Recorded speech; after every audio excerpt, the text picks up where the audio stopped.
Police say a masked gunman shot the Whitaker family as they returned home from dinner. Mother Tricia and son Kevin were killed. Father Kent and son Bart were shot but survived. I am the single greatest victim in this crime, and nobody has to try to convince me of how awful this crime was. The death penalty is the wrong penalty in this case. In the heart of Sugar Land, Texas, a suburban paradise where holiday lights twinkle and neighbors wave from porches, a family gathers for what should be a joyous dinner. The Whitaker home on Greencrest Street glows with warmth. Kent and Tricia Whitaker, the picture-perfect parents, laugh over spaghetti with their sons, 23-year-old Bart and 13-year-old Kevin, nicknamed Will. But in an instant, this idyllic scene explodes into a blood-soaked nightmare. A masked gunman crashes through the back door, his revolver spitting fire. Bullets tear through Tricia's chest, silencing her mid-sentence. Will collapses under the kitchen table, his dreams of becoming an astronaut shattered in a pool of blood. Kent, shot and bleeding, slumps against the fridge, praying to survive. The shooter vanishes, leaving a house of horrors, shattered glass, crimson stains, and a chilling 911 call. My family's been shot. But the most shocking truth lies not in the carnage, but in the mastermind behind it. Bart Whitaker, the charming son who orchestrated this massacre to erase his family, not for revenge, but for $1 million insurance payout and a chance to rewrite his failed life. How could a boy raised with love betray his own blood so ruthlessly? The police swarm the upscale Greencrest Street, their flashing lights cutting through the December chill of 2003. Neighbors clutching bathrobes gather on lawns, whispering in disbelief. Sugar Land, a haven of low crime and gated communities, isn't supposed to see this kind of violence. The initial theory points to a botched robbery, but the scene raises questions. No valuables taken, no forced entry beyond a kicked-in door. Bart, the sole unscathed survivor, sobs to officers, claiming he wrestled with the intruder, earning a graze on his arm. His grief seems real, his story tragic. A family gunned down celebrating his supposed college graduation.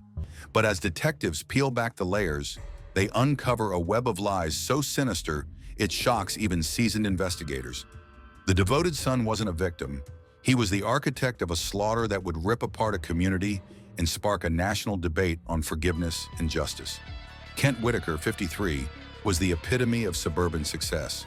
A financial manager at a Houston energy firm, he earned a comfortable six-figure salary, enough for a spacious two-story home, with a pool, a boat at the marina, and annual trips to the Gulf Coast. His wife, Tricia, 43, was the heart of their world. An elementary school teacher whose classroom burst with color and whose kindness touched everyone. She organized church bake sales, volunteered at the library, and always had a plate of cookies for neighbors. Their younger son, Kevin, known as Will, was a 13-year-old star, straight-A student, junior varsity quarterback, and a kid who mowed lawns to save for comic books or his dream telescope. He wanted to be an astronaut, spending nights sketching constellations in his room. The Whitakers were the family everyone envied, active in their Baptist church, hosting barbecues, and cheering at Little League games. But their eldest, Bart, 23, was a different story. A charming facade hiding a storm of failure and resentment. Bart had been a high school golden boy, soccer captain, class president, homecoming king. His disarming grin and quick wit made him a favorite among teachers and friends, but college exposed his cracks. Enrolling at Baylor University in 1999 on a soccer scholarship, he flunked out after one semester, drowning in parties and skipped classes. Instead of confessing, he forged transcripts, telling Kent and Tricia he was acing his courses. When the truth surfaced in 2000, they forgave him, enrolling him in a community college. But the cycle repeated: dropout, lies, and a $20,000 credit card debt from lavish spending on clothes, gadgets, and nights out. By 2003, Bart was a college dropout again, this time from Sam Houston State University, where he'd faked a graduation to keep his parents' pride intact. He invented a tech job, printing phony pay stubs, and even staged a fake kidnapping to scam sympathy money from friends. To his family, he was still their beloved Bart, but inside he burned with envy, especially of Will, whose effortless success as the perfect son stung like a constant rebuke. The night of December 10, 2003, was meant to celebrate Bart's graduation. Kent and Tricia, unaware of his latest deception, took the boys to Outback Steakhouse. Over steaks and mashed potatoes, Kent teased Bart about job prospects. Tricia beamed with pride, and Will chattered about his science fair project, a model rocket that could actually launch. They drove home in Kent's silver SUV, holiday lights twinkling along Sugarland streets. Bart lingered in the garage, claiming he needed his phone charger. As Kent, Tricia, and Will stepped into the kitchen, flipping on the lights, the back door exploded open. A masked figure in black, gripping a .38 caliber revolver, opened fire without a word. Tricia, turning from the sink, took 2 bullets to the chest, her floral blouse soaking red as she fell. Will dove under the table, but shots ripped into his back and side, his body slumping lifelessly. Kent, hit in the arm and torso, collapsed against the fridge, playing dead as blood pooled around him, his heart pounding with terror and disbelief. The gunman scanned the carnage, then bolted into the night. Bart rushed in moments later, dropping to his knees beside his mother. "Oh God, no!" he screamed, fumbling for his phone. His 911 call was frantic. "We've been shot! My family's been shot! There's blood everywhere!" The operator struggled to calm him as he sobbed. Neighbors ran to the scene. One, a retired nurse named Susan, cradling Will's head, searching for a pulse that wasn't there. Sirens wailed as paramedics arrived, but Tricia and Will were gone. Kent, clinging to life, was airlifted to Memorial Hermann Hospital, where surgeons battled for hours to remove the bullet lodged near his ribs. The Sugarland Police Department, unaccustomed to such violence, treated it as a home invasion gone wrong. The kicked-in back door suggested a break-in, but detectives found no fingerprints, no muddy tracks in the grass, just shell casings scattered on the linoleum. Valuables like Tricia's jewelry and Kent's wallet sat untouched, raising red flags. Sugarland mourned as a community. Vigils lit up Greencrest Street, with candles and flowers piling up outside the Whitaker home. At the funeral, attended by hundreds, Kent, bandaged and leaning on a cane, delivered a tearful eulogy, forgiving the unknown killer in a display of faith that stunned mourners. Bart played the grieving survivor, his interviews with KTRK-TV and the Houston Chronicle tugging at heartstrings.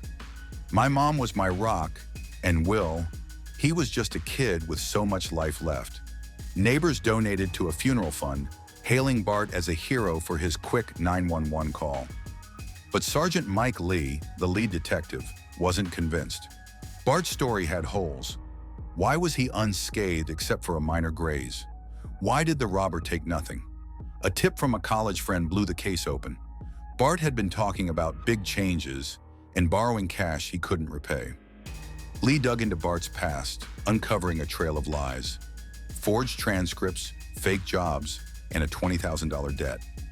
The investigation took a darker turn when police interviewed Chris Brashears, a 22-year-old gun enthusiast and Bart's friend. Under pressure, Chris cracked, revealing Bart's chilling plan. Stage a home invasion to kill his family and collect their $1 million life insurance policies. Bart had recruited him as the shooter, promising $20,000. Steve Champagne, another friend, agreed to drive the getaway car, while Adam Hipp, Bart's closest confidant, helped plan the logistics. Over months, they met in seedy motels and empty lots, Bart sketching floor plans and timing the attack for after the dinner. He provided the .38 revolver, stolen from a pawn shop, and bought ski masks and gloves from a sporting goods store on December 9th. Bart's alibi was meticulous. He'd arrive late from a fake party, ensuring he'd be clear when the shots rang out. Wiretaps sealed Bart's fate. Police bugged his phone, catching him coaching his accomplices. "Stick to the robbery story, don't crack."